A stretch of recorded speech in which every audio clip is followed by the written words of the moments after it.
80 বছর মাথার ভেতরে আস্ত একটা সূচ আটকে ছিল, কিন্তু সেটা ঘুণাক্ষরেও বুঝতে পারেনি এক রাশিয়ান বৃদ্ধা। প্রশ্ন হলো, কিভাবে এত বড় একটা সূচ বৃদ্ধার মাথার খুলির ভেতরে ঢুকলো? আর আশ্চর্যের বিষয় হলো, সূচটা মাথার ভেতরে থাকার পরও বৃদ্ধা এত বছর বেঁচে গেল কিভাবে? সব প্রশ্নের উত্তর পেয়ে যাবেন আজকের নতুন ভিডিওতে। 2023 সালে 80 বছর বয়সী এক রাশিয়ান বৃদ্ধা নর্মাল বডি চেকআপের জন্য হাসপাতালে যান। বৃদ্ধার শরীরের সম্পূর্ণ টেস্ট করার পর ডাক্তাররা বৃদ্ধার মাথার খুলির ভেতরে সুয়ের মতো একটা দাগ দেখে অবাক হয়ে যায়। আসলে সেই দাগটা কি সেটা জানার জন্য হাসপাতালের একজন রেডিওলজিস্ট বিশেষজ্ঞ বৃদ্ধার মাথার খুলির ভালো করে এক্স-রে করেন। আর রিপোর্টে যে তথ্য বেরিয়ে আসে সেটা দেখে হাসপাতালের সমস্ত ডাক্তার সহ বৃদ্ধা ও তার পরিবার হতবাক হয়ে যায়। রিপোর্টে জানা গেছিল বৃদ্ধার মাথার ভেতরে 3 ইঞ্চি লম্বা একটি সূচ আটকে আছে। ডাক্তাররা প্রথমে অপারেশন করে সূচটা বের করার কথা ভাবলেও পরবর্তীকালে তা বাতিল করে বৃদ্ধার শারীরিক অবস্থার কথা ভেবে।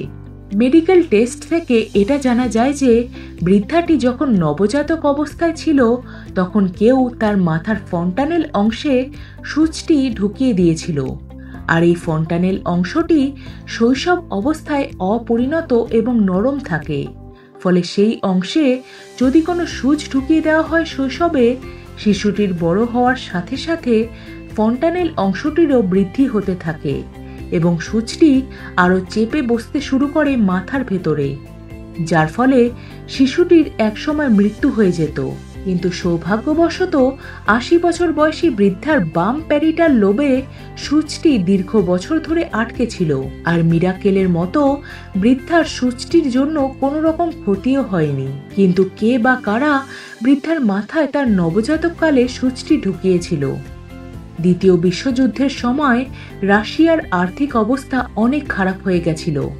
বহু মানুষ দারিদ্রতা এবং খাদ্য সংকটের শিকার হয়ে অনিশ্চয়তার মধ্যে দিন কাটাচ্ছিল। এই কঠিন পরিস্থিতিতে অসংখ্য মা বাবা নিজেদের নবজাতক সন্তানদের মাথায় সূচ ঢুকিয়ে হত্যা করত। মূলত আইনের হাত থেকে বাঁচার জন্য এই পদ্ধতিতে শিশুদের হত্যা করত গরিব মা বাবা। বৃদ্ধার ক্ষেত্রেও ঠিক এমনটাই হয়েছিল, কিন্তু লাকিলি তিনি বেঁচে গেছিলেন এবং 80 বছর সুস্থভাবে জীবন কাটিয়েছেন। কেমন লাগলো আজকের ভিডিওটি জানাবেন আপনার মতামত কমেন্ট করে। আর যদি ভালো লাগে তবে অবশ্যই লাইক, শেয়ার এবং চ্যানেলটি সাবস্ক্রাইব করে দেবেন। আর বেল আইকনটাতে ক্লিক করে দেবেন যাতে নতুন ভিডিও নোটিফিকেশন আপনার কাছে পৌঁছে যায়। আজকের ভিডিওটি দেখার জন্য অনেক ধন্যবাদ।